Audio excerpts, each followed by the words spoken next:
All right, school is in session, so take your seats and turn up the volume. It's time for the smartest fishing show on the internet. This is the show that dives into everything fishing, from tactics and gear to policy and product.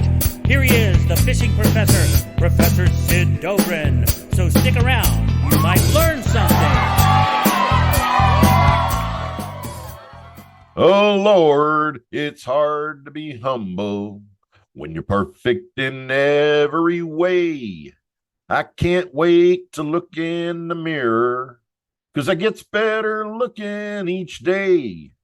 To know me is to love me.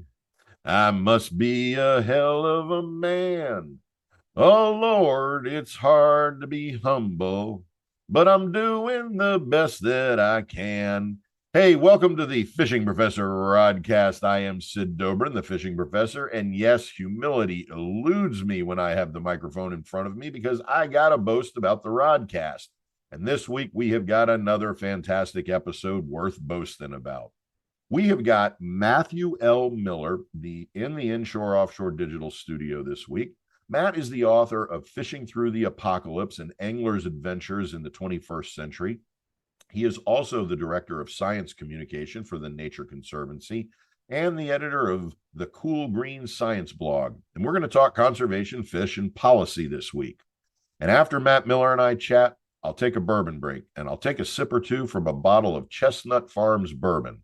And since during last week's episode, I counted down my top 10 favorite instructional fishing books, this week I'm going to take a look at my top 10 all-time favorite devotional books. That is, the books that tell fishing stories. Hey, speaking of fishing stories, I have got a great fishing story for you to kick off this week's episode. Now, a while back, I was fishing with my buddy, and we had the boat pulled up next to a bridge, and we were casting plugs for snook around the bridge pilings. As we sat there casting and chatting, a funeral procession drove across the bridge, and my buddy fell silent, took off his hat. He held it across his heart, and he lowered his head in respect. When the trail of cars had passed, he put his hat back on, and he went back to casting. I looked at him and I said, "Man, I did not expect that kind of a reaction out of you for a passing funeral." My buddy looked me dead in the eye, and he says, "Well, it was the least I could do. After all, I was married to her for 30 years. Hey, that reminds me, too, of this one time I was night fishing from the bank of a river. And across the river, on the opposite side on the bank, all the way on the other side of the river, there was a group of fellas from Florida State over there fishing. Well, I was catching fish, one after the other, and they weren't. And I could tell that they were getting frustrated. So one of those fellas hollers across the river, "Hey, what are you using to catch all those fish?" And I holler back, "It's not what I'm using, it's where I'm fishing." Everyone knows that that side of the river is all fouled up, and the fish are always on this side of the river. There's a quiet spell, and I know they're discussing it. "Well, how do we get to that side? There's not a bridge for miles around," they yell back across. So feeling sorry for these runts from FSU, I holler back through the dark, "Well, listen, I'll turn on my flashlight, and you fellas can walk across on the beam of light." After a few moments of silence, and I know they're talking about it, they holler back, "Yeah, right. We're not that dumb. We'd get halfway across and you'll turn off that light." Gotta love them boys from FSU. Oh, and as a public service announcement, do be careful when driving through Tallahassee and keep your windows rolled up, because if your window is rolled down, someone might just throw a diploma in it. All right. Welcome to the Rodcast. Let's get casting.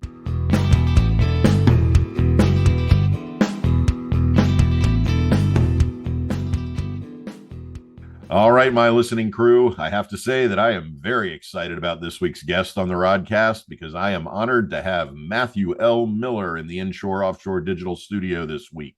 Matt is the author of one of the absolute best fishing books that I have read recently, and that's Fishing Through the Apocalypse and Angler's Adventures in the 21st Century. And it was undoubtedly the book that energized me to invite Matt to be a guest on the Rodcast. And in fact, since I read Fishing Through the Apocalypse, I was actually asked to write an article about American fishing literature. And it dawned on me that Matt's book is exemplary of a newer kind of fishing literature.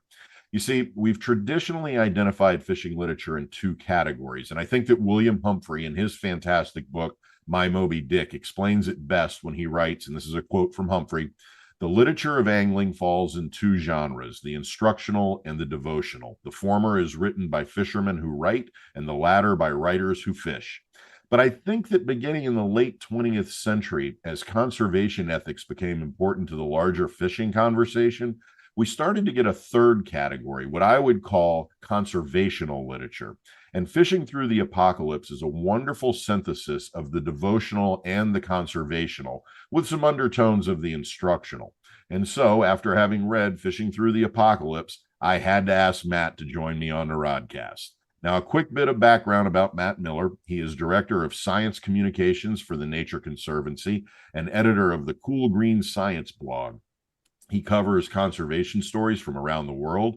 And prior to taking up this role at the Nature Conservancy, for 11 years, he served as Director of Communication for the Nature Conservancy's Idaho program, which focuses on tackling the biggest conservation issues in Idaho. In 2019, he was honored with the Outdoor Writers Association of America's highest conservation writing award, the Jade Award. And as we learn in reading Fishing Through the Apocalypse, he is both a dedicated hunter and a fanatic angler. And from my perspective, Fishing Through the Apocalypse is one of the smartest, most informative fishing books to have been published in at least the last decade, if not longer. And I am thoroughly honored to have Matthew L. Miller here today. Matt, thanks so much for taking the time to be on the Rodcast.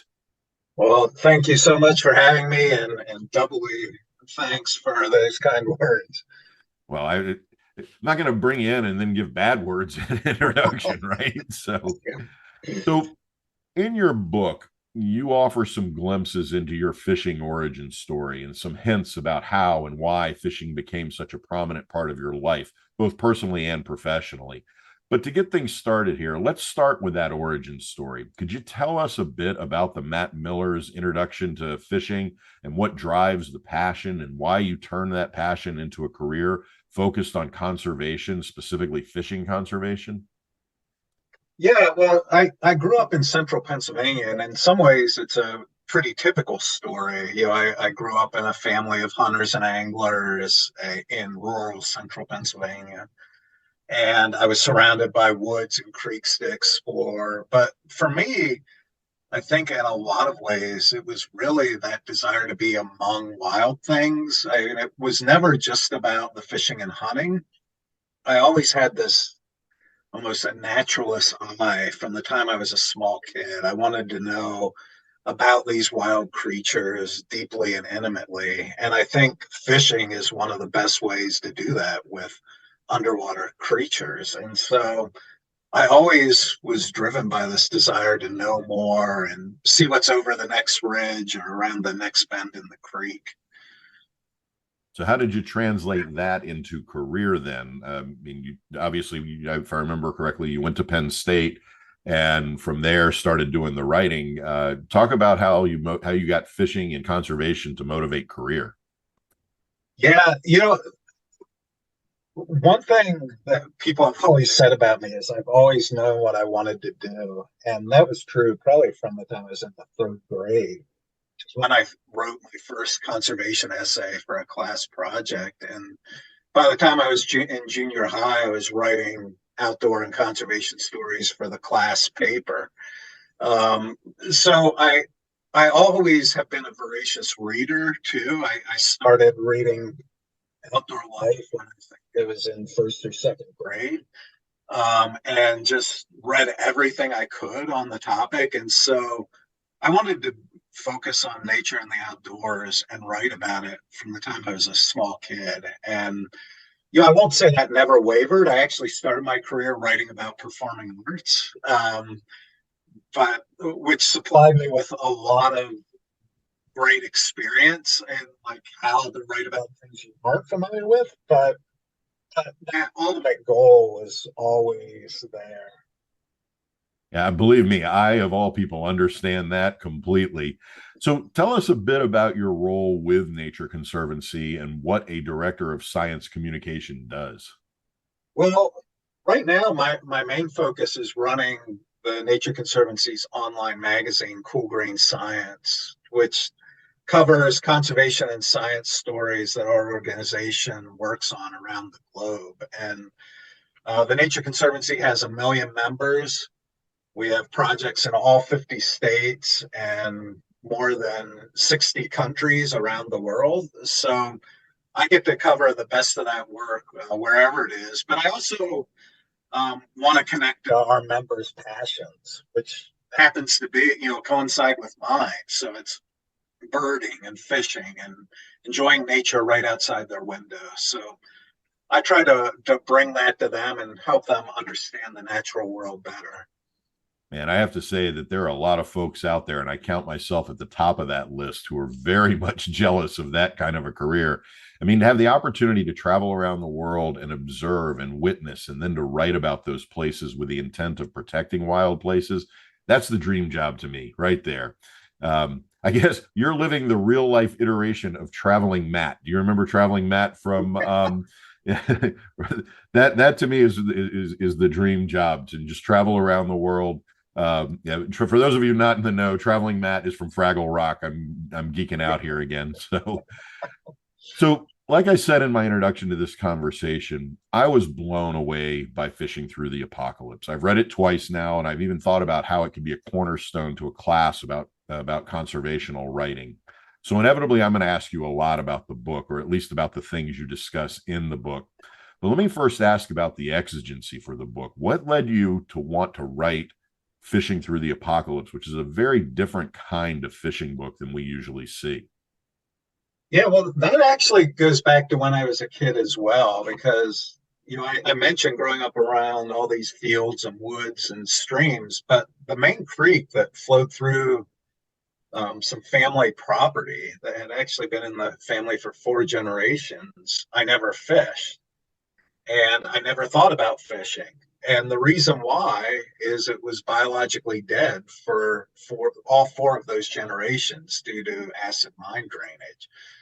But later, I was doing some research on a restoration effort on that creek for a story I was writing. And suddenly I started looking back at history, and I found out that at one point, that creek would have been like something you found in Alaska. It had shad runs, enough to support commercial fisheries. It had eel runs. It had brook trout. And I thought, like, wow, like I never even saw that alternate reality. And so I started thinking, like, what about my fishing right now? If someone just plopped in, an angler from another planet came, what would they think about as being really cool, but also what would be really bizarre? And what would be, where is fishing actually going? So I started thinking, like, all right, take off my rose-colored glasses and let's take a look at what fishing is like in the United States right now. And I didn't want it just to be about the kinds of fishing that we all think about, like trout in a tailwater, or, a river runs through it. I wanted to kind of take maybe a more bizarre look at the possibilities for fishing. Yeah, as you say that, I'm reminded several years ago, George Poveromo from Saltwater Sportsman magazine and I were having a conversation. And one of the things he said to me, which has stuck with me, is that we all need to remember that right now, when it comes to fishing, will be somebody's remember when it was kind of day. That whatever the current context is, somebody's going to think of that as this is when it was good. And that we have to be able to work toward making it better, so that the nostalgia, the when it was, isn't looking back at the bad moment of the fishing. Yeah, absolutely. And there is still that, there are places where it is still a fish on every cast, kind of situation. But I think all of us who fish also look back on some places, with a sense of loss, like, wow, it is not what it once was. Yeah, that is definitely an undercurrent narrative to every conversation I have about fishing anywhere in the country or around the world, that, it's not what it was. And that's why your book and, the work you're doing at Nature Conservancy and what a lot of other people do becomes so crucial.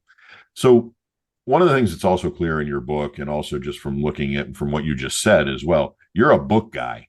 And throughout your book, you cite, I think it's 20 other fishing, hunting, and conservation books. And you also recently published a blog post review essay of sorts of about 6 fishing books. And in that post, you write, and I'm quoting you here, at their best, fishing books can fuel dreams about new species and destinations or shed important insights on ethics and conservation.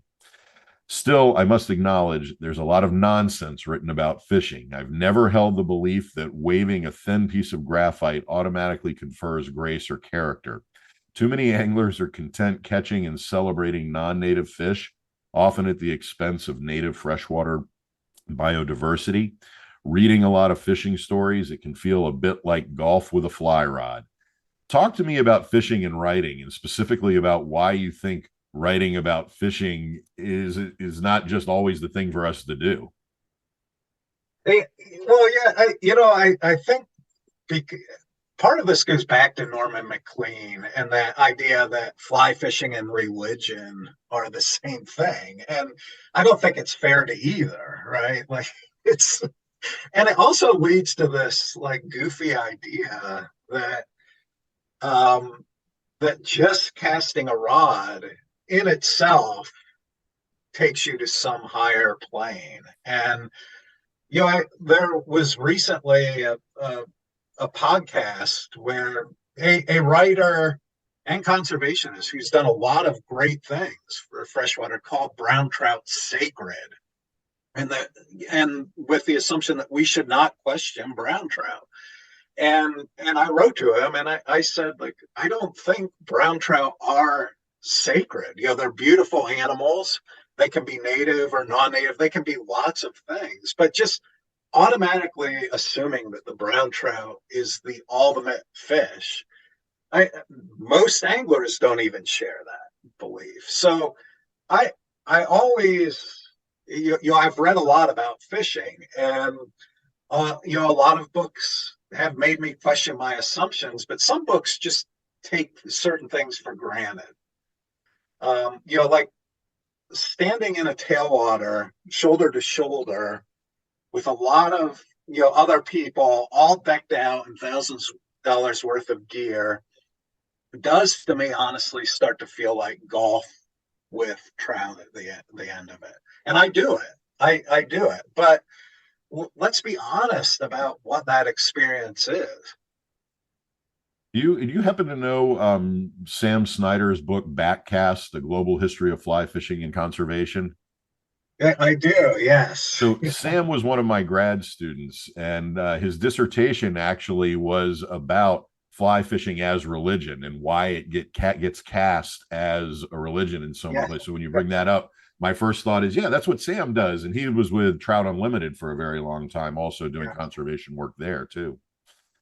Yeah, I think in my first fishing book, I quoted my dad, who, if I can remember this right, he asked me one time, why is it that every son of a bitch who can hold a rod in one hand and a pen in the other feels obligated to write a book about it? Yeah. There is that notion that if we're going to write and fish, we're going to always write the story. I have to also say that I love that you open your book with the Cormac McCarthy epigraph. Just shove us right out there into the dystopian mire from the outset. All right, so I could talk books and literature with you all day long, but let's talk about fish. And I have to say that your discussion of banana trout was mind-blowing to me. I spent a lot of time thinking about emerging technology, or I do spend a lot of time thinking about emerging technologies, about posthumanism, and I never really made the connection to how I think about fish and posthumanism or post-fish. But the banana trout, which I'm sorry to say just echoes the classic, I'm going back to the Muppets again, banana sketch episode from the Muppet Show in '76. But the banana trout is a trip into the piscatorial uncanny valley. Talk to me about the banana trout and what we learn from this fish, this post fish, what you might categorize in your words as a kind of postmodern fishing. Yeah, so the banana trout goes by a number of names depending on where it is stocked around the country. Some people call it the golden trout, which is actually another species. Some people call it the palomino trout, but it is entirely a hatchery product. So the fish, it is a rainbow trout that is bright yellow. It's a recessive gene. showed up in a West Virginia hatchery, and someone got the idea like, hey, we could breed these and breed for this trait, and anglers would like it. And in some places, they're even stocked, and this is kind of part of the folk tale, but that there were complaints to the agencies like, you aren't stocking this pond, and so they'd throw in a half dozen of these to show that they had, because they stick out like neon yellow in a Like a pond. tracer bullet almost. Yeah. But they're regarded as a trophy fish. And that's where I start to get like, is this connecting to nature? Or is fishing just another product of our postmodern world? And in my book, I explore a number of examples of that. And there are pay ponds in Thailand right now where you can catch fish that are functionally extinct in the wild. You can catch a Mekong giant catfish. So there are all these weird examples where you can fish for things that don't exist, really. But the other part of that is that there's a segment of the angling population that absolutely loves these things. The banana trout is considered a trophy. Yeah, like you see them floating around, and they're kind of garish and golden, and they're a trout, but they are entirely a product of humanity. It's interesting because, at least from where I'm sitting in the world of fishing, we don't see the GMO conversation in the same way we see it about food, but in fact, it is the same argument about whether these are non-GMO or GMO fish. Yeah. Yeah, and I think it will become that way more, hybrid fish like the tiger trout, which is a brook brown trout hybrid. They're stocked in many places. I know there have been efforts to create more aggressive bass. So, there's a lot of thought into producing a better fish for recreational angling. That, as you're saying that, I'm thinking there's sort of that parallel conversation then, right, about the genetic modification in aquaculture toward nutritional security, toward providing protein of fish. But now we're actually shifting that in what you're saying into a conversation about also genetic modification toward the end of improvement of sport, whether it's in terms of quantity or quality. That's an interesting kind of paralleled philosophy to address there too. It is. And I think, as with aquaculture, like there isn't really a place in my mind for purism, right? Like I don't see a future where we can provide protein to 8 billion people without aquaculture. And there may not be a place where sport fishing exists in some contexts without some level of human manipulation, right? But on the other hand, I think when it comes to recreational angling, like protein is necessary for our survival. Recreational fishing, like I would say it's necessary for me, but at some point we have to question, what are we after? And is it really just feeling a tug on the end of a line? I think most of us would say we want something more than that. And we don't want just fishing parks, like mini golf courses where we go and we test ourselves in this contrived setting. Well, and even carrying that on to the conversation a lot of ethicists have regarding hunting on fenced in property where they bring in exotic animals, and rather than being in the actual context, you're shooting a lion in Vermont or something like that. Yeah. I mean, I think that is going to end up being, or needs to be, an important ethical consideration that we take up in recreational fishing too. I mean, that we're talking about the ethics of what it is we do as recreation tied to a wildness in the aspect of our target object, the fish. Yeah, and the question about size has always been a part of fishing, but what does that mean if you can produce a trout of any size? Like hybrid trout can grow faster, or you can manipulate the genetics to make super trout. So what does a trophy even mean if it's something that you can pump out, put in a pond, and bring someone in to catch a record? Yeah, I've been having this conversation and writing about this quite a bit lately. I hate the biggest fish question because I think it also removes the concept of experience. Like you mentioned, the actual golden trout, which is really one of the smallest trout. And I think catching, going out to California and catching a true golden trout, which may only be, a 6-inch trout, and then going a little farther north and getting a 100-pound halibut, these are entirely different experiences, and size isn't the judge on that. But we're seeing that conversation, and you mentioned that about the genetically produced large trophy fish. I've been actually thinking about, I don't know if you know the surfer Kelly Slater. He built a water, it's like a giant wave pool to create the perfect wave, and all the surfers go and try it out, and it is the perfect wave, but it's not surfing. It's not the context of being in the ocean. And so, yeah, what is that question of I caught the genetically modified large brookie in a pond that has had no access to other genetic makeup? I mean, it's an interesting question about what the objective of fishing is. One of the things with this conversation in mind that you also point out is that in the US, a large part of the history of American fishing has involved trying to make it so that all waters contain the same fish.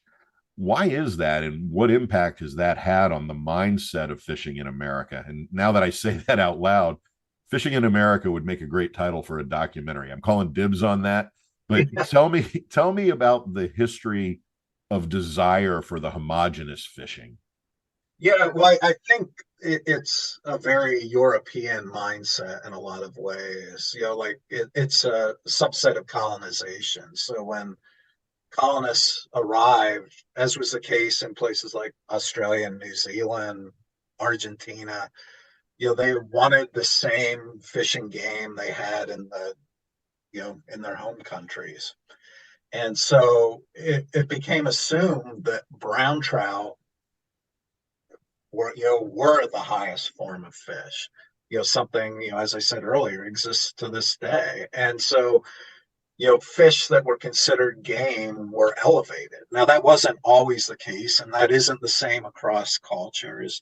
And now it's not even the same with Europe. Europe values the carp, and coarse fishing, or what we here call rough fishing in Europe, has a long sporting tradition, whereas here they're considered trash fish. So, these concepts of what is sporting get very ingrained, and that's what we're seeing now. And it, sometimes loses all sense of reality in a way. It's like, oh, we consider trout good to eat, but now most people release them. I mean, the largemouth bass is not the hardest fighting fish in fresh water. A lot of people catch and release walleyes. Walleyes are clearly not the hardest fighting fish. They taste good, but people still love walleye fishing because it's what they're familiar with. So part of it is familiarity, but I would argue if you start expanding and looking at other species, it makes for a much richer angling experience. So why do we deify trout then? I think it's tradition in a lot of ways, and I love trout fishing, but like native trout to me are much cooler than catching brown trout in a tailwater. They take you to much cooler places. But there is this tradition, and I guess you could say religious tradition. It becomes the sacred. Like it is locked in how you do things. Well, if not religion, at least literary tradition. I mean, if we look at how much has been written about trout fishing, even after the colonization of the New World, trout fishing was always what everybody wrote about.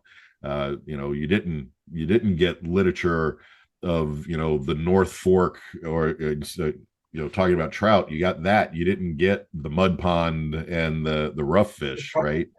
Right. So you mentioned this just now. Talk to me about the distinctions between native and non-native species and why that has become so prevalent in how we talk about fish. Talk about why, particularly given what you just said about the history of American fishing and the idea of making all the waters the same. Why are the native, non-native distinctions so important now to anglers? Yeah, I mean, I think a it's a blurry line. Like even in mainstream media, not concerned with fishing, the snakehead, in the Chesapeake Bay gets titled like the Frankenfish and the fish that will devour the Chesapeake Bay. I mean, that's in the New York Times. If you look at the ecological impact in the actual scientific literature and compare the brown trout and the snakehead, there's no comparison of which is more destructive to aquatic systems. It's the brown trout. And again, I love brown trout fishing, but I mean, the snakehead, the actual literature is not there.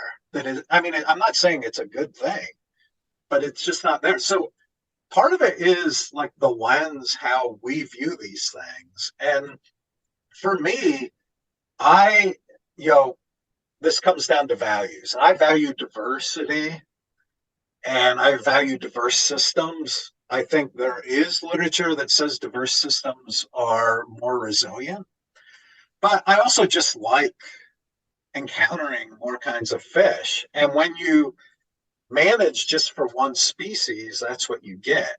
If you manage for diversity, then you have all these opportunities. And fortunately, I think there are a lot of anglers that see that. There have been efforts to restore native trout in many watersheds in the West, and that's driven by anglers.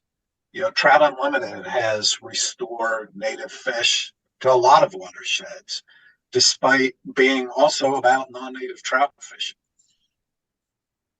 Yeah, and you're right. It's such a prevalent way in which media addresses these things that we create these cultural narratives of value that become really interesting to me in terms of how, why do we say this about snakehead and create, vilify it in one way when the brown trout, which we, put on the dais as being, it's a trout, therefore it's fantastic, even though it is destructive. I think those cultural narratives become really interesting. So let's shift gears a bit. Put trout aside for a moment. You mentioned in the book that you are mystified by the appeal of following competitive bass fishing on TV. What mystifies you about it?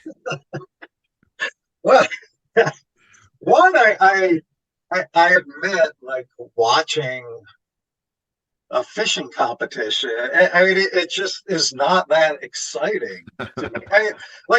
When you're fishing, the reality is it isn't always exciting, right? That's part of the appeal, but there's a lot else going on. But to just watch like a segment of fishing, it removes the fun of it for me. And also it appears like they're kind of winching the fish out. It becomes this like removing a lot of the mystique and a lot of all that surrounds a great day's fishing. It becomes like kind of very reductionist, like get the fish in the boat. And I don't get it. And part of it is also like I bass fish from an early age, but I've never done it really from a boat. I've done the farm ponds and smallmouth bass fishing, both spinning and flying, and it's an incredible amount of fun. And so why you would just want to buzz out to a stump, drop this worm in, winch the bass out, and then go on to the next, it's just beyond beyond me. Given that you're saying that then, and what we've been talking about, and also in your own writing, you're really talking about the experience, that almost the phenomenological kind of moment of being there with the fish. And clearly one of the underlying currents in your work, not just your book, but in your articles and blog posts, is the value of experience, not necessarily experiences in I'm a more experienced angler than he is, but in that moment of experience, in the presence of that moment. Could you talk about that intersection between experience and fishing, particularly given what you just said about bass? and the effect of experience on conservation thinking? Yeah, that's a great question. I mean, I really, I, it, part of my job, I think, is fighting against this idea that conservation can be abstract. Like it's just on the policy level, and we talk about ecosystems without actually walking that ecosystem. And so I think taking the totality of the experience and what we're actually about here and understanding that, like I want to know, and this I know is probably a quirk of me, like why do I like fishing and what is it about it? And at what point is it just feeding an ego? Or at what point are we doing it, this conservation, just to say we passed a bill or we protected this acre?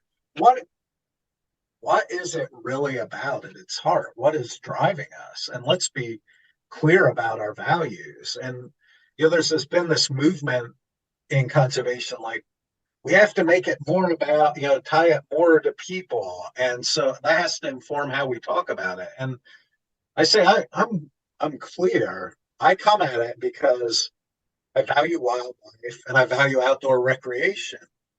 And maybe that doesn't sound as high-minded, but I'm not being honest if I'm not saying that's my driver. I'm not in it to save the world. And people get very nervous about that. Like, well, you should want to save the world. And it's like, well, it's arrogant for one thing. But and so that comes back to my experience, kind of the old Ed Abbey quote, I stand for what I stand on. Um, and I care about fishing because it is something more than just a competition. Yeah, I mean, it's really interesting because that notion of conservation, and you mentioned this in a sort of offhanded way, it's also kind of foundationally nostalgic. It is that moment of I want things to be the way I want them to be. And a lot of it, going back to what we said before, is I wanted to go back to the way I remembered it being, and that's the inherently right way for things to be. That to me is fascinating, that there's the conservation operates with this foundational notion of it's got to be what it was originally. Yeah, and then that draws the question of where is that? And there are people now saying we should return to the Pleistocene, in terms of fauna and flora. And at a certain point, it becomes a practical impossibility. And I think the other part of this, when it relates to angling, that I should say, is recognizing, we think of fishing as this monolith, right? Like we talk about hunting and fishing, but that means it actually, within that, it means a lot of different things to a lot of different people. And I recognize that for some people, the competition is the driver, right? And for some people, getting wild food is the driver. So there are many motivations and many ways to go about it. Same thing with conservation. Yeah, absolutely. I couldn't agree more. All right, since we mentioned bass fishing, I want to shift just a little bit here. Talk to me about the Guadalupe bass and how we think about the Guadalupe bass very differently than we do other bass, particularly something like the peacock bass. Yeah, well, the Guadalupe bass is a native bass endemic to Texas. It's found in smaller rivers, and it doesn't get exceptionally large. It doesn't have an industry of tournaments around it. And at one point, smallmouth bass were stocked on top of it because they were deemed better. Well, now there's, it's going back the other way where people recognize, like, wow, we have this cool bass found nowhere else on the planet, and that's worth protecting. And also, it has a very different fishing experience. In some ways, it becomes almost more like trout fishing. And there's this whole diversity of red-eye bass, actually more species than we knew, found in the southeast United States. And they almost are more like brook trout. They live in small creeks. They aggressively take flies, and fly fishing for them is like small stream trout fishing. And so part of it again is like there's this diversity we don't even know is there. It still exists, and it's been hidden in plain sight. Yeah, and I think that our language has created that veil also, right? Because when we say bass, that's such a big umbrella term. You look at divisions like all of the species that are considered black bass, and then all of the species that are considered other. That term bass is almost an empty term in some way, but we've commercialized it in such a way, particularly around that kind of tournament fishing, that bass now means bass rather than this big umbrella term. Yeah, absolutely. And like the peacock bass is actually a cichlid, like Right. a like tropical fish you would find at a pet store. And I've got one of my weirder quests has been to fish hot springs around the West looking for the weird different cichlids you find there. I've never found a peacock bass in the Western US, but I've found all kinds of other weird fish there. That sounds like a challenge for somebody to start placing them there, right? All right, I want to ask about another species because I'm very intrigued by this species, and I think a lot of anglers are intrigued. Talk to me about sturgeon. Particularly, you had some interesting sturgeon experiences, particularly the white sturgeon. I want to hear some thoughts about sturgeon, and I have my own reasons. I've written about sturgeon. We have sturgeon right near my house on the Swanee River, but you can't fish for them, and so sturgeon are always one of those sort of, if we had dinosaurs, that's, we've got sturgeon. Yeah, yeah, and sturgeon, they get very large. And I live near the Snake River, which has white sturgeon. And in my stretch of the Snake River, because of dams, the sturgeon can't reproduce successfully. So they are constantly being stocked by our power company in conjunction with our fish and game department. And so they can live out their lives in the river. They just can't reproduce. Now, during the course of my book, I took up a lot of different forms of fishing that I was not familiar with, but small streams are kind of my native angler's habitat, if you will. But what I found is that usually I could adapt and usually catch the fish, but a big white sturgeon out of the Snake River was one that eluded me. Like I'm not this like big fish, mega tackle kind of guy. And partly I think I just lacked the patience to sit there without really knowing. I can sit there for a long time if I think I'm doing it right, but like I wasn't sure I was really on time. So I still have not caught a really big sturgeon out of the Snake River. That is where I ended up going. Then someone said, like, well, you should just go out to Schwartz's Pond. I'm like, what's that? He's like, well, you pay this guy $40 and you go fish his pond, and there are hundreds of sturgeon in there. Well, I thought that's, if we're talking about the apocalypse, that's too weird to pass up. So I did that, and it was like a bizarre experience. Have you been out to Bonneville Hatchery in I Oregon? have, yeah. Yeah, that to me is fascinating where they're breeding the sturgeon. I had the opportunity to go out there a couple of years ago. That to me was just fantastic. Yeah. So, there are two concepts you introduce in the book that I really want to ask you about. And the first is a term that personally I had never heard before, though the concept is quite familiar, and that's rough fish. Now, I think most of us are more familiar with the adjacent term trash fish, but rough fish is about more than identifying a fish as not valuable to the angler. It's specifically about reclaiming the value of the traditional trash fish. Could you talk about rough fish and the rough fish movement? Yeah. So there is this notion that is entirely cultural that some fish are valued game and some are trash, as I talked about earlier. But rough fish can be used as that term, but a group of anglers have reclaimed it and said, hey, these fish are actually really cool, like suckers and gar and bowfin. They fight hard. A lot of times they're wary, and they can offer a really great fishing experience. And so there is a informal movement, if you will, to like kind of reclaim these fish as something cool. Again, it's not the same across cultures. Indigenous Americans valued suckers as a source of food. So it isn't set in stone. And what I see happen, and I've actually seen this happen on fishing areas. A kid catches a fish, very excited, reels it in. Oh. And then it's a sucker, and still excited. And then a parent says, oh, it's just a sucker, trash fish. And then, so that is how we pass it on. It isn't like some objective analysis of what's the best fish. Until that moment, even the adults were all excited.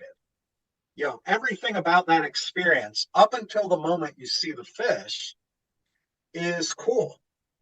And so why not just take it one step farther and just say it's still cool when that fish is in hand, especially since you were planning to release the fish anyhow. What's the difference? And so that's all I'm saying is like actually take a step back and look at this fish. I had the National Geographic photographer Joel Sartori out fishing with me to catch a sucker, a large scale sucker, and take a picture of it. And Joel takes these pictures where the animal is on a black or white background. So it's just the animal. And I put that fish up, that sucker up in groups of anglers and say, tell me this thing doesn't look cool.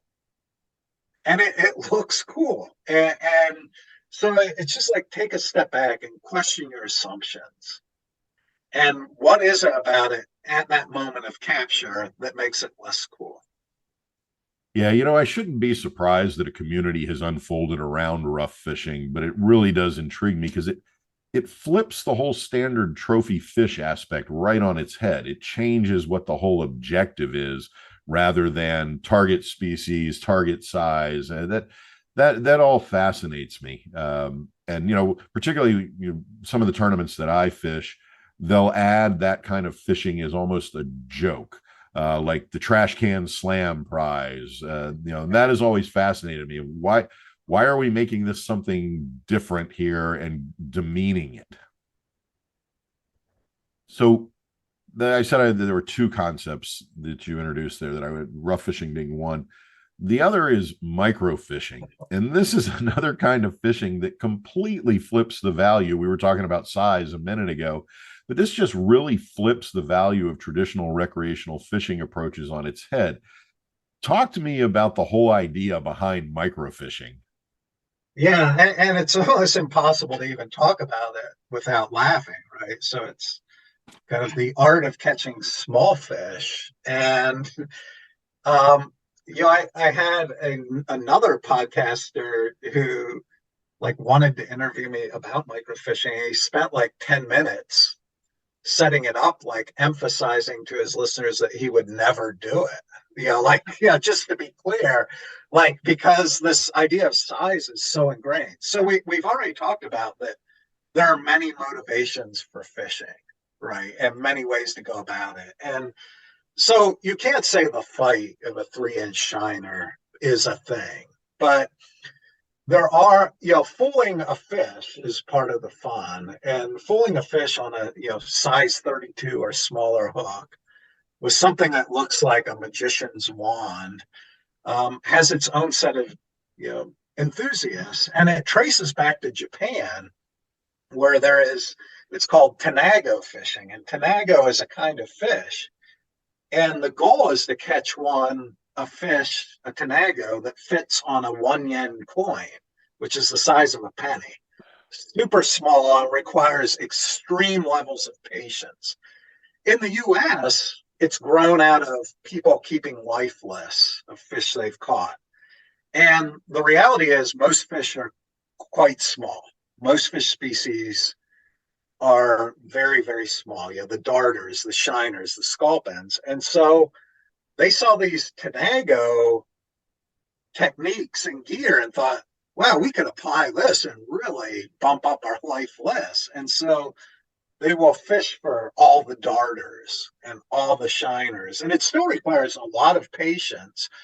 I said in the book, it's difficult to take yourself seriously when you're doing that. I've since found, like, as with anything, there are people who do. Like, there are people who take microfishing way too seriously. But I, I have done it. I've found it engrossing. It's very, you have to be extremely present because it's all sight fishing. It's impossible to just cast out and catch a microfish. I mean, or nearly impossible. But so you're sight fishing and you have this, everything's miniaturized. And so you have to be focused, but you're also aware that other people could see you doing this and you have to come up with an explanation, right? Like you Minnow fishing, right? Yeah. yeah. Like, and I find myself saying, like, oh, I'm in a contest to see how many species of Idaho fish I can catch, which Right. I'm a scientist, trust like, me. it doesn't exist. But like, I like you have this compelling need to explain yourself, or like you fear people might like call you in, like, or something. Yeah, to me, it's just fascinating that because it just changes the way we think about fishing. I'm going to go out and catch a trophy. Well, when the trophy is, like you said, an inch and a half, 2 inches, 3 inches long, most people aren't going to identify that as a trophy.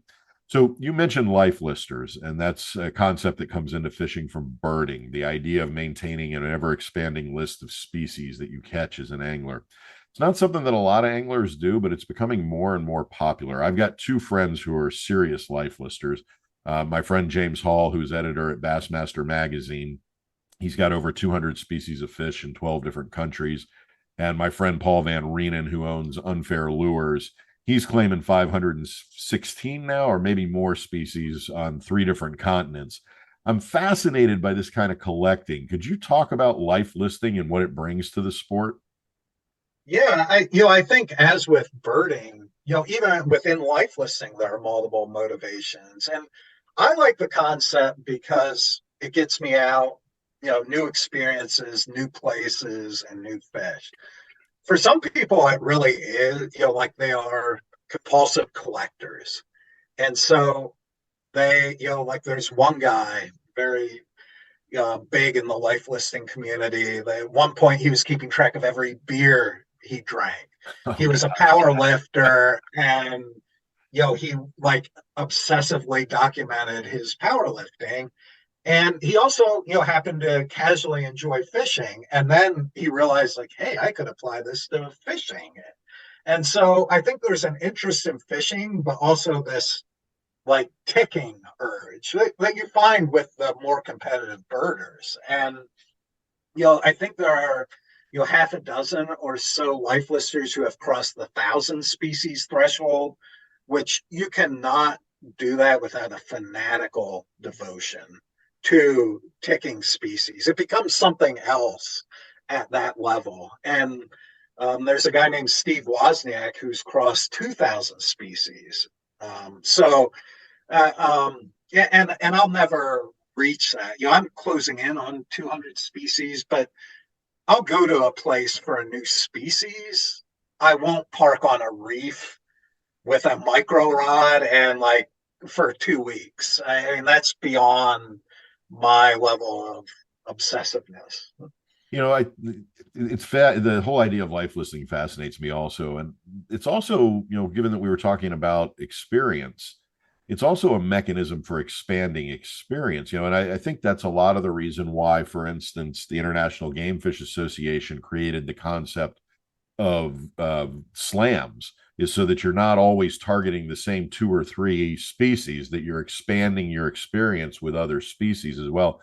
And life listing is sort of the mondo slam. It's how many different can we get in one lifetime. And to me, it's just an interesting concept to expand experience as well.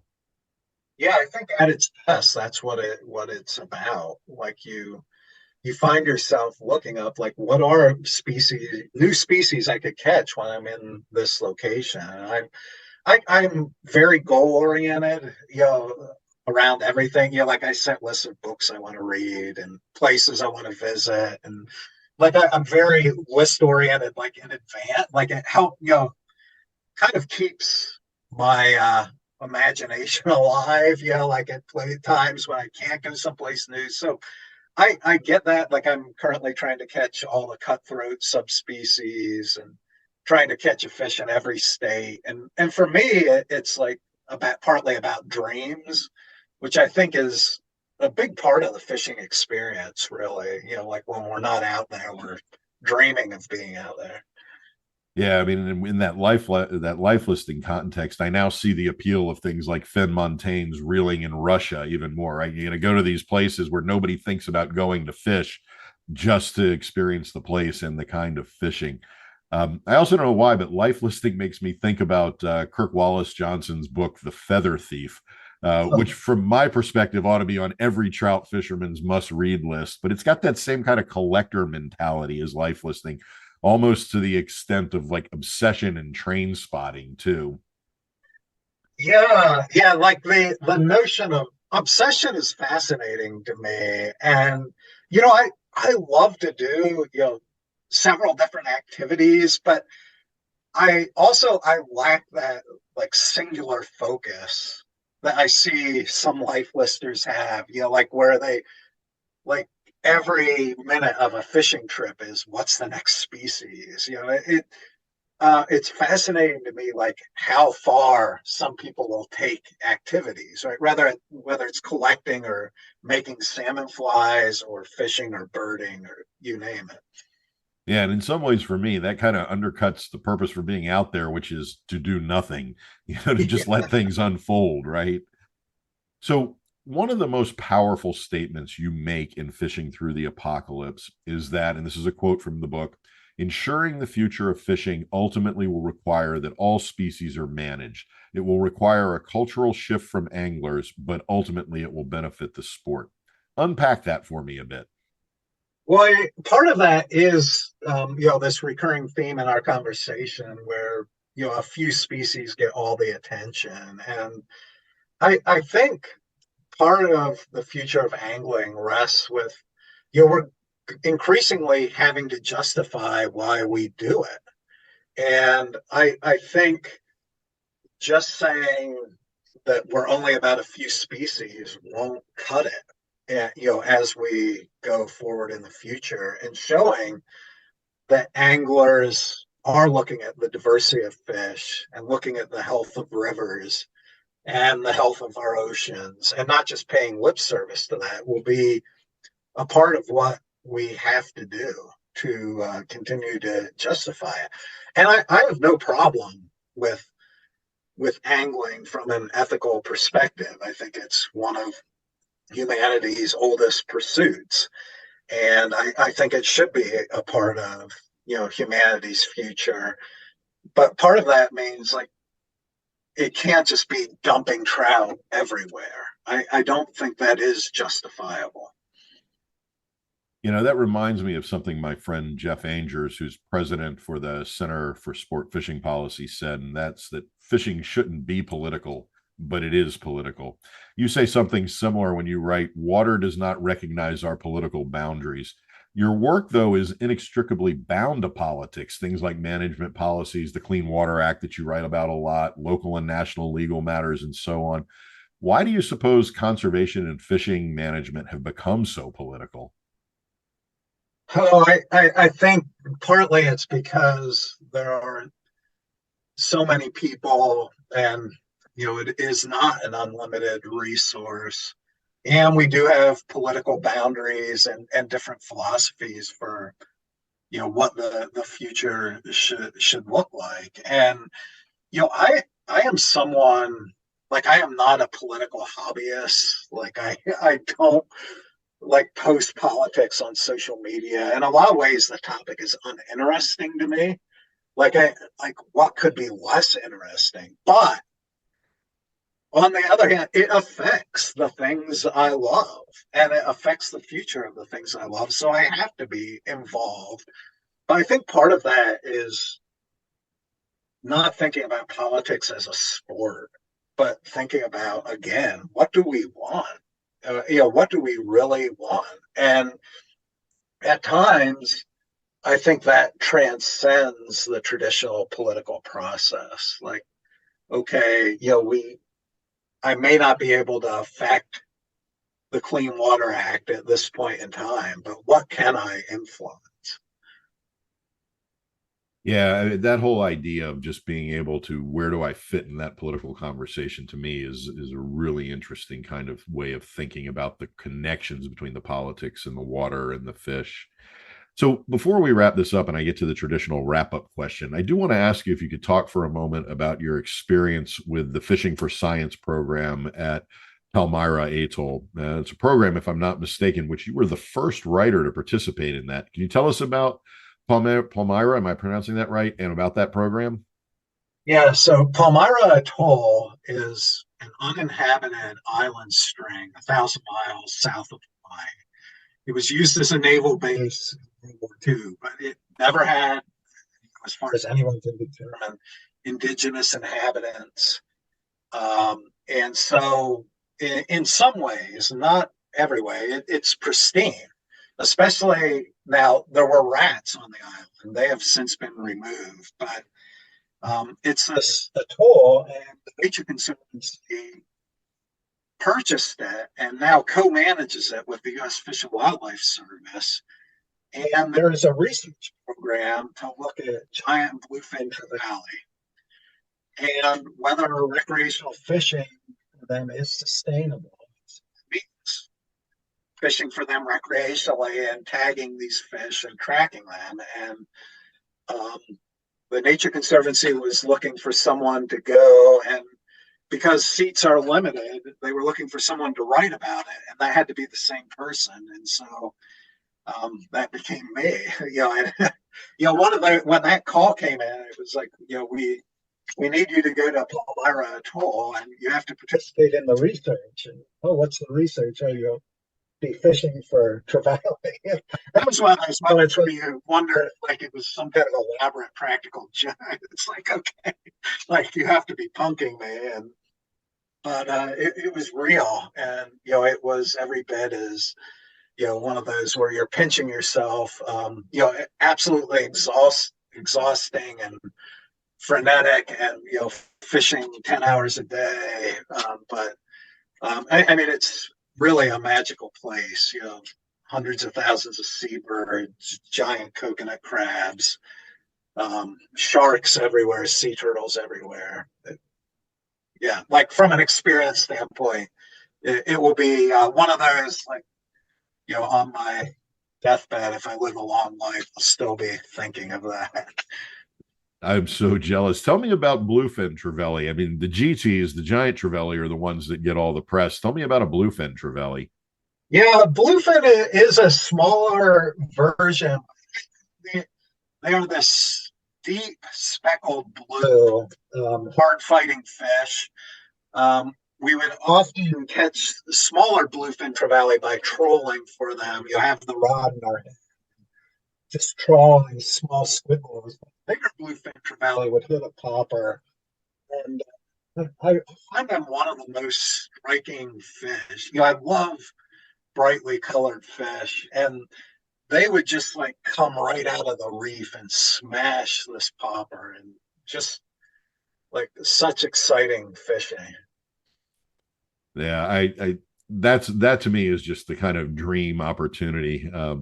And I could go on talking about all of this endlessly. I absolutely love this. This is the kind of conversation that gets me jazzed. And now, of course, I want to add Palmyra to my destination desire list.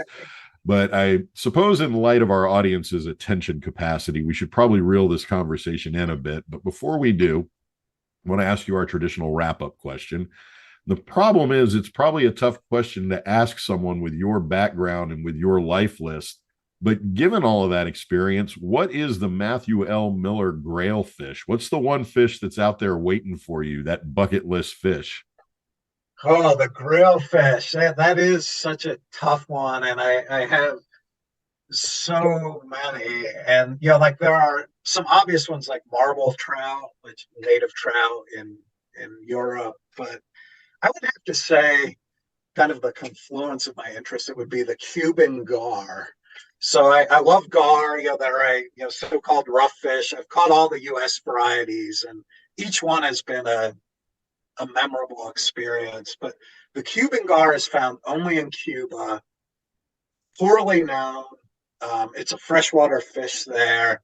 So gar, like sturgeon, a primitive fish. They have these sharp teeth and a sharp snout. But the Cuban gar, like there's like kind of a flipping Hemingway. Like I imagine I could see Hemingway's house there. I've read all of Hemingway, but it wouldn't be after the big saltwater species. I'd be looking for a gar in Cuba's freshwater. For me, that kind of clicks all the boxes. That's fantastic. I have to say, that is the first time that a gar has come up on the Rodcast as a grail fish. Our waters here where I am, of course, all the rivers are just full of gar. But yeah, the Cuban gar, that is great. Wow. I want to actually be there and film that when you get that fish. That would be fantastic. Matt, this has been great. I cannot thank you enough for taking the time to be on the Rodcast. I could go on with this conversation days on end, particularly if we were sitting on the water somewhere and had a good bourbon between us or something. But this is exactly the kind of conversation I love. And thank you so much for the work you're doing at Nature Conservancy. Thank you so much for having written this book, which, like I said, to me, it's one of the best books I've seen in decades. So thanks so much, Matt, for being on the Rodcast. Well, thanks so much for having me. I really enjoyed the conversation and hope we can get on the water someday. That would be fantastic.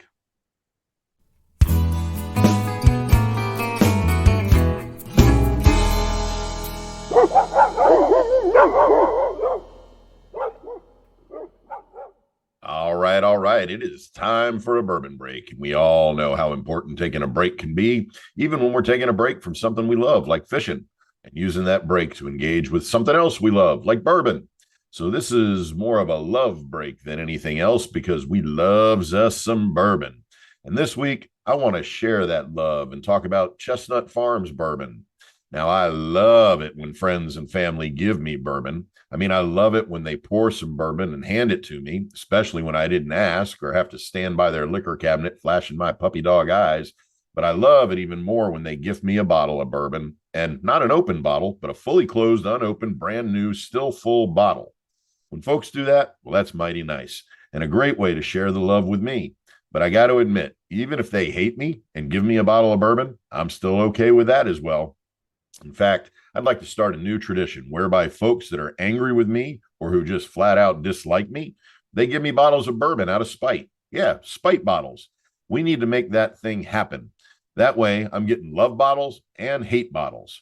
Nonetheless, I did receive a brand new bottle of Chestnut Farms bourbon the other day, and I was very excited by it because it was a bourbon I had not previously sampled. So before I popped open the bottle, I tried to find out about the bourbon. But here's the thing. You can't really find out much about this bourbon, so I can't really tell you that much about it or its story.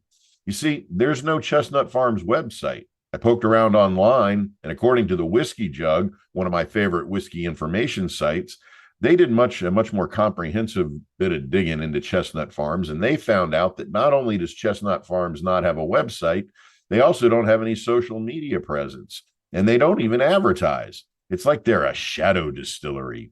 Whiskey Jug attributes Chestnut Farms to Clear Spring Distilling Company, but there's really no information on them either, other than, again, as reported by Whiskey Jug, that Clear Springs Distilling Company is owned by Sazerac, a massive alcohol beverage company run out of New Orleans and Louisville. This is the same company that owns Buffalo Trace and a few other companies, but Clear Springs Distilling is the company that makes the Costco house brand bourbon. I didn't even know Costco had a house brand bourbon. And now, in some perverse masochistic kind of way, I want to try it. Now, Whiskey Jug dug even further into the mystery of Chestnut Farms and reports that they make Chestnut Farm bourbon at the Barton 1792 distillery, another one of Sazerac's holding. This is the distillery that makes 1792 bourbon, and it makes Trader Joe bourbon. Wait a minute. Trader Joe's has its own bourbon? This Chestnut Farms bourbon is keeping some unbourbon-like bourbon company with Trader Joe's bourbon and Costco bourbon. Very odd company indeed. But despite this shrouded pedigree, I did crack open the bottle and poured a bit into my favorite Glencairn glass and gave it a whirl. Now, keep in mind that we have no idea what the mash bill is, so there's no hint at what the taste will be from the information on the bottle. We do know it's a 90 proof bourbon, and I've seen it list for around $50, which seems a bit on the high end to me for a whiskey that's doing its best to remain anonymous. I have to say, though, that the bottle deserves a little credit. It's a classic bourbon long neck bottle, but etched into the glass is a white sketch of a horse. I assume we're supposed to make the connection between Kentucky bourbon and Kentucky horse racing, like Kentucky Derby. But I got to say, the etching, upon closer inspection, looks like it was drawn in art class by a sixth grade girl with her pony fascination. Her folks probably have dozens of similar looking drawings taped up on their refrigerator or at their places of employment. That is, this ain't no George Stubbs art horse. That said, though, the bottle shows off the whiskey well, and it has an eye of amber, and when the light hits the bottle, it shimmers nicely. Now, the nose feels light, but it's got some hints of a corn-heavy mash bill with a sweet scent dominating the nose. There's corn here, and caramel, and a bit of vanilla, and a tinge of fruit. And there's a little spiciness that might suggest a higher rye content, but it seems to be lurking in the background. The palate opens slow, but it is dominated by that spice that was creeping around in the nose. The taste is deeper than the nose, but not enough to seem disassociated from the nose. There's that spiciness, and then some of that fruit that comes across in dark cherries, and that caramel and vanilla, and then the oak shows up in the palate as well. But it's not been evident in the nose, so the oak is kind of an added bonus in the palate. Now, the finish doesn't stick around long, and what is there is pretty thin. The spice still dominates, but a touch of mint seems to linger in the finish, along with the oak and a faint memory of sweetness. I have to say, this isn't a very memorable bourbon. It seems thin and the taste is nothing dynamic. And at $50 a bottle, there are plenty of other bourbons in that price range with way more personality. That's not to say that there's something bad with the Chestnut Farms bourbon, but it is to say that there's nothing that makes you want to go get another bottle. Yeah, the horsey picture looks good on the bottle and the bottle looks good on the shelf, but that ain't a reason to buy a $50 bottle of bourbon. I will say, too, that given the lightness of the Chestnut Farms bourbon, I don't think this bourbon is what you want for mixing cocktails. Any flavor it has will get drowned out in the mixers. It's okay sipping bourbon, particularly if you're not a fan of drinking bourbon neat simply because it's already light without adding ice, water, or mixers. And those, my friends, are my thoughts about Chestnut Farms bourbon, that secretive little bourbon that still wants you to see it on the shelf. As a final note and my regular disclaimer, as always, please keep in mind that the Fishing Professor Bourbon Break reviews are not sponsored. The distillers have not sent me samples, nor do they influence my reviews at all, though I am always open to sponsorship, bribery, and extortion. The bourbons I review are purchased out of pocket, or in this case, gifted to me by my family. And my reviews are based on my keen sense of bourbon know-how developed over many years in many of this country's finest watering holes, drinking establishments, dives, pubs, honky-tonks, and back alleys, speakeasies. And speaking of, let me give a quick shout out to Crackers Bar and Grill in Crystal River, Florida. It's a place I love to hit after a day on the water fishing. Those magnificent grass flats outside the mouth of Crystal River for snook, reds, trout. It's also a place I love to stop by after a day of diving the springs at Crystal River or snorkeling with the manatees back over there at Three Sisters. Cold beer, great mixed drinks, and some fan-freaking-tastic fried shrimp. And you have to try the fish dip when you're sitting outside at the bar. Trust me, a bowl of fish dip, a great bourbon, that atmosphere, and I promise you, you will not need to go back to work after lunch. And so, I drank to your health and company. I drank to your health alone. I drank to your health so many times, I nearly ruined my own. As always, if you have comments about this week's Bourbon Break, feel free to email me at sid@inventivefishing.com. Let's get back on the water.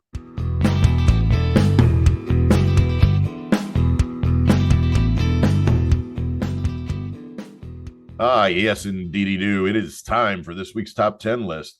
And since in the last episode I counted down my top 10 instructional fishing books, I thought this week I'd count down my top 10 devotional books, or the books that tell the stories of fishing, those books that really kind of amp up the idea of fishing. Now, I'm not going to separate the nonfiction essayistic books from the fictional books for this list, though maybe I should, since honestly, it was really hard to limit the list to 10 books given the near infinite numbers of fishing books out there.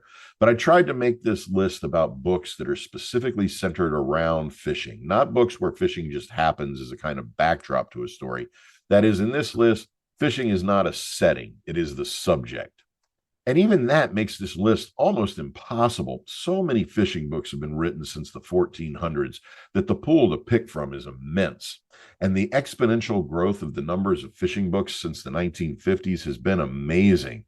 Maclean, Gerich, Hemingway, and so many others inspired so many writers to want to be fishing writers.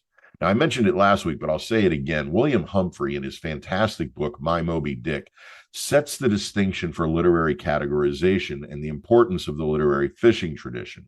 He explains, and this is a quote from Humphrey, quote, "The literature of angling falls in two genres, the instructional and the devotional. The former is written by fishermen who write, and the latter by writers who fish."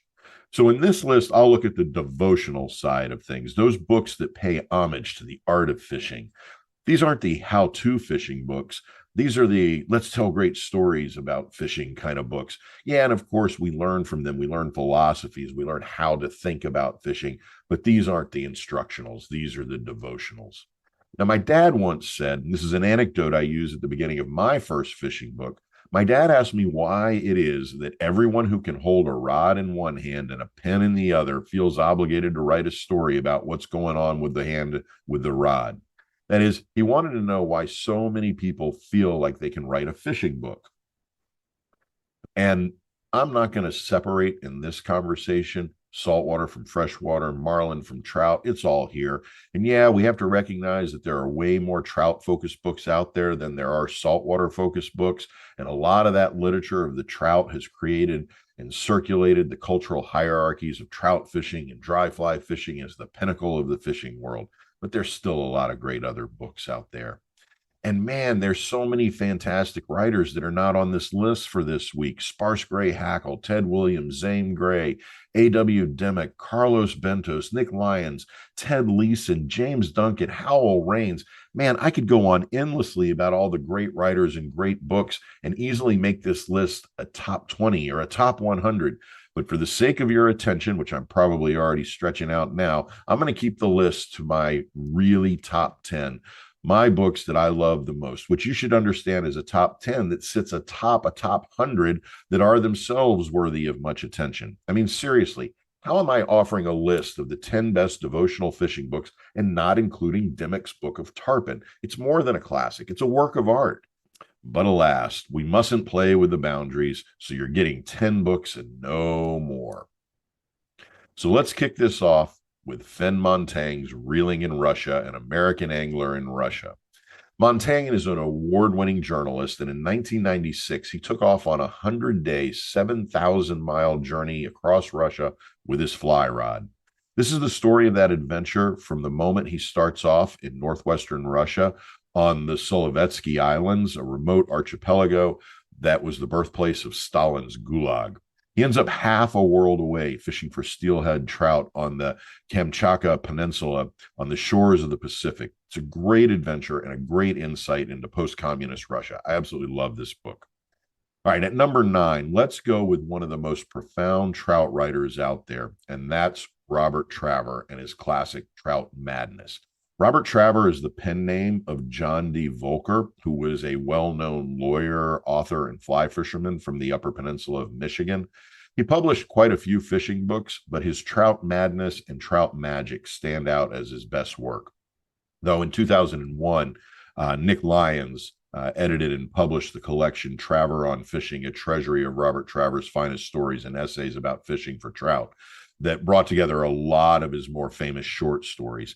By the way, Traver published his first short story about a bear when he was 12 years old. Trout Madness was Traver's 5th book, and it's made up of 21 stories about a life of fishing. These are hilarious stories that shed a lot of light on the glories of trout fishing.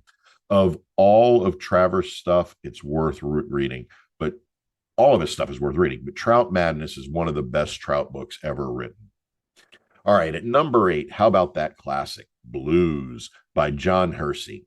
Now, Hersey was a Pulitzer Prize winning journalist, and Blues was a national bestseller when it came out in 1987.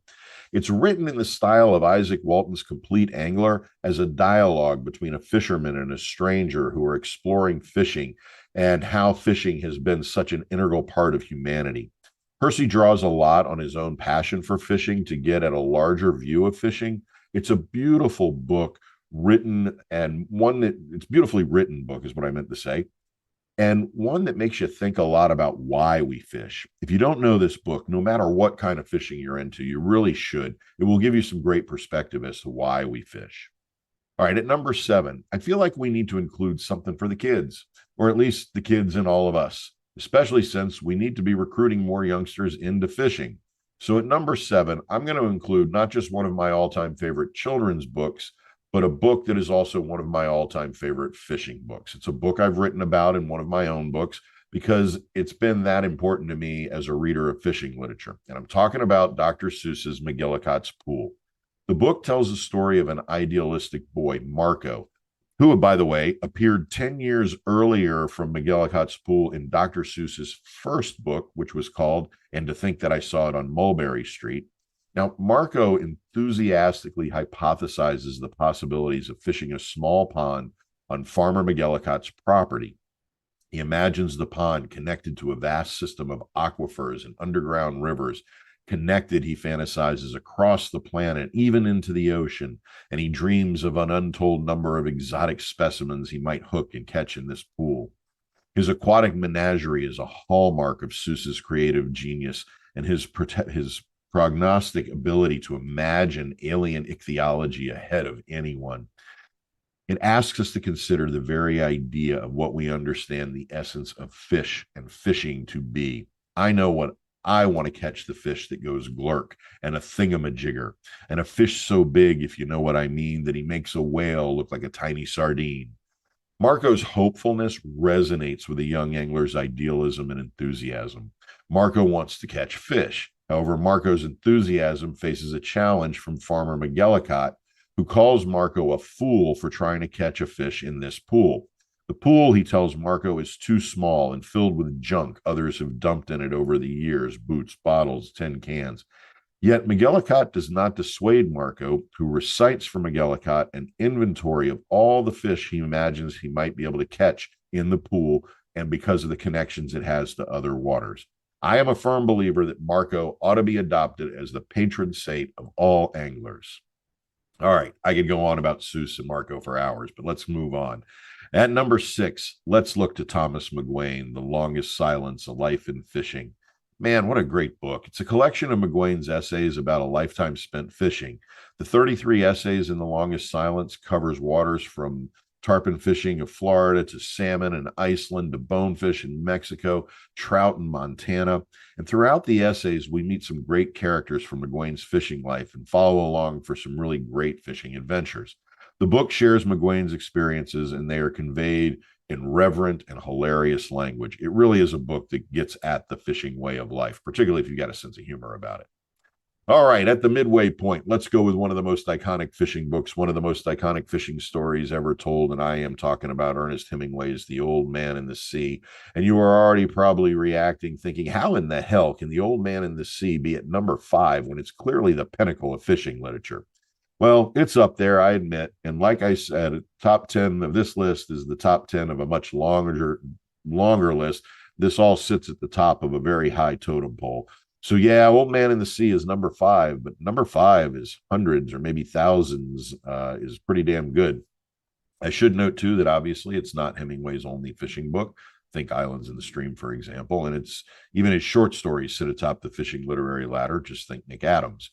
Of course, you know the story of The Old Man in the Sea and the old man's battle with the monster marlin on a hand line. Published in 1952, The Old Man in the Sea was awarded the Pulitzer Prize for Fiction in 1953, and it was cited by the Nobel Committee as to why the Nobel Committee gave Hemingway the Nobel Prize for Literature in 1954. It really is a phenomenal fishing book, but in today's list, it's sitting halfway down the pole. So then, at number 4, I'm going to throw you a curveball. And I'm going to point to a book that has not yet been published, but one that I have an advanced copy of I've got the new book, and frankly, it's the best he's written. I'm talking, of course, about John Gierich, who is unquestionably the best fly fishing and trout writer writing today, and he's been doing it for quite a while. John Gierich is the author of more than 20 books about fly fishing. His writing has appeared in Field and Stream, Gray's Sporting Journal, Fly Rod and Reel, and a bunch of other magazines. He has become the voice of the trout essay style, and his writing has done more to inspire writers and readers about fly fishing than just about any other writer out there. His new book, All the Time in the World, blends his beautiful description of the art of fly fishing with his fantastic sense of humor as he describes the joys and frustrations of fly fishing. The essays in this book tell stories from Gierich's home waters on the Front Range of the Rockies in Colorado to fishing stories from meccas all over North America, from fishing lodges in Alaska to memories of the local creek in the Midwest where he grew up. This book's going to be remembered as one of the best fishing books ever written. You heard it here first. And I will say that the second chapter, I think it's the second chapter, the one about dry fly fishing. And yeah, okay, it's Gierich, so a lot of them are about dry fly fishing. But I think it's the second chapter. It may actually be the best thing ever written about dry fly fishing. It's beautiful, poignant, and a vivid chapter. I will admit that I started writing about fishing in part because when I first encountered his writing more than 30 years ago, I was so amazed at what he was able to do with his narratives that I knew I wanted to learn to do that too. So yes, when it comes out, get a copy of John Gierich's All the Time in the World, and I bet you dime to a dollar that it will become one of your favorite fishing books too. All right, at number 3, we're getting into the iconic, the Olympians, as though Hemingway was and Gierich are not Olympians. But at number 3, I have to have Norman Maclean's A River Runs Through It. And yes, I'm talking about the book, not the amazing movie, just the book. But I wonder now if we can actually separate the two. If folks can think about the book without the images of the 1992 Robert Redford film. For those of you who have forgotten, though, let me remind you that Maclean's book is not a novel. It's not one big narrative like the movie projects. It's a collection of short stories, many of which Redford wove together to create the singular narrative of the film. And yes, we recall all those famous lines from the book by way of the movie that Redford pulled from the book. Quotes like, "Eventually, all things merge into one, and a river runs through it. The river was cut by the world's great flood and runs over the rocks from the basement of time. On some of those rocks are timeless raindrops. Under the rocks are the words, and some of the words are theirs. I am haunted by waters." Or how about, "In our family, there was no clear line between religion and fly fishing," and so many others. So yeah, I love the River Runs Through It book. Plus, Norman Maclean was indeed an English professor, so of course I like him. What could be better than another fishing professor? A real professor, says Paul of Norman. All right, at number 2, I'm going to cheat a little because my second most favorite fishing book is really a collection of some of the stories that were mostly printed in the Saturday Evening Post, and I am speaking of Philip Wiley's Crunch and Death stories. Wiley wrote 69 Crunch and Death stories for the Saturday Evening Post about the adventures of Captain Crunch Adams, captain of the charter boat Poseidon, and his mate and best friend Des Smith. The stories were adapted for a brief television series, and in 1941, by the way, Wiley became vice president of International Game Fish Association, the IGFA, and for many years he was responsible for writing IGFA rules and reviewing world record claims. The Crunch and Death stories are just great fishing adventure stories. And hey, it makes sense that Wiley would write adventure stories because in addition to Crunch and Death, his portfolio includes the 1930 book Gladiator, which was a partial inspiration for Superman comics. He also wrote The Savage Gentleman, which is often identified as being, this is a quote from somewhere, replicated to an uncanny degree in the pulp character Clark Doc Savage. Man, I loved Doc Savage books when I was a kid. And he wrote When Worlds Collide, which helped inspire Alex Raymond's comic strip Flash Gordon. But Crunch and Death are fishing adventures from the waters of Florida and the Caribbean, and they are pure fun. I love them. And even though the Crunch and Death collection only includes 22 of the original 69, the collection gives you a great look at the characters and their adventures. I will admit, though, that after reading the collection, I wanted more Crunch and Death. So I went to the library and pulled the archives of the Saturday Evening Post and made copies of all 69 stories so I could get the full picture. Just great stories, and the collection is undoubtedly one of my all-time favorite fishing books. All right. That brings me to my all-time favorite fishing book, and I am betting that this is going to catch you a bit off guard, that this isn't a book you either know about or would have somehow placed ahead of most of these previous 9 on my list. But before I get to that book, let's get a recap of the other 9 amazing books in this week's list. At number 10, we had Fen Montagne's Reeling in Russia, an American angler in Russia. At 9, Robert Travers' Trout Madness. At number 8, John Hersey's Blues. At 7, Dr. Seuss's McGillicuddy's Pool. At 6, Thomas McGuane, The Longest Silence, A Life in Fishing. At 5, Papa Hemingway's The Old Man in the Sea. At 4, John Gierich, All the Time in the World. At 3, Norman MacLean's River Runs Through It. And at number 2, Philip Wiley's Crunch and Des. And that brings us to my all-time favorite fishing book. Like I said, it's probably not a book you either know about or would have thought about for this list, but it is indeed a great fishing book. And I'm talking about George Orwell's Coming Up for Air. Yes, that's right. George Orwell, the masterful British writer who gave us Animal Farm in 1984. Coming Up for Air was published in 1939. And it meditates on the impending outbreak of World War II. The protagonist, George Bowling, is a middle-aged man with a very uneventful life. And as he worries about the looming war, he wins a small pot of money at a horse race and decides not to tell his wife about his winnings. Instead, he plans to sneak away for a few days to, you guess it, go fishing. The book is a nostalgic narrative about childhood dreams and the desire to go fishing. Yeah, sure, it's got Orwell's philosophical inquiries into politics, war, fascism, and such, but it's a fishing book. Trust me on this. I am the fishing professor. I know these things. And so, yeah, Coming Up for Air, my all-time favorite fishing book. And so those are my thoughts about devotional fishing books, the books that tell our fishing stories, that show our devotion to the fishing life. And yes, this list could have been at least 5 times as long, but that's just not feasible for a podcast. Maybe I'll do a list called The Professor's Top 10 Fishing Books That Didn't Make the Fishing Professor's Top 10 Fishing Books list. Of course, I'm sure I missed a book or two that you think should be on the list. We've all got our favorites. I'm always open to reading a new book, so if you think I've missed an important one, shoot me an email at sid@inventivefishing.com and let me know what I should be reading. As always, if you'd like a Fishing Professor's Top 10 about a particular fishing-related thing, just send me an email and I'll see about adding it to my list for future top 10s. Let's get back to casting.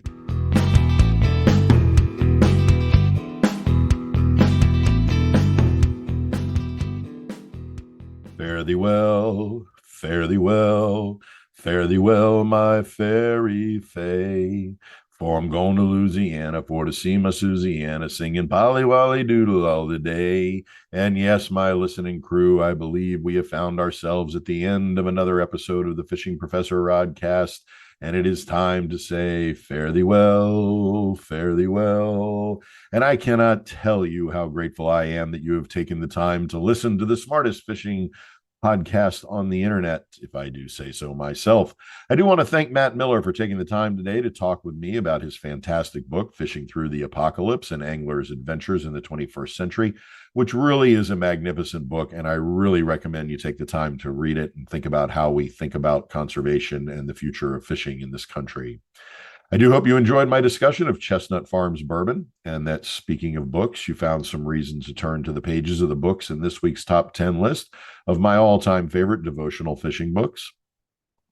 Before I sign off today, I do have a message for our brothers and sisters out there behind the line. The tide is going out. I say again, the tide is going out. And that just about does it for this week's episode of the Fishing Professor Rodcast. Be sure to look for next week's episode, which will drop on Wednesday, as it does every Wednesday. And I hope you and all the members of the listening crew will spread the word about the Rodcast. And of course, if you have a comment or question about anything on this week's show, or have recommendations for future Top 10s Bourbon Breaks interviews, or information about specific fishing-related issues, please feel free to email me at sid@inventivefishing.com or leave a reply in any of the comment sections for any of the podcast platforms you use to listen to the Rodcast. Hey, be sure to follow Inventive Fishing on Twitter, Instagram, and friend us on Facebook at Inventive Fishing. And be sure to check out all the great video content over on the Inventive Fishing YouTube channel, which includes great gear reviews, new product introductions, and a mess of other great content. I will be back next week with another episode. Until then, this is Sid Dobrin, the Fishing Professor. Fish on.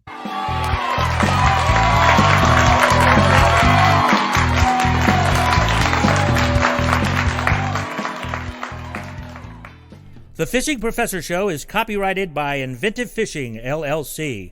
Any rebroadcast of the podcast without the consent from Inventive Fishing, LLC is strictly prohibited.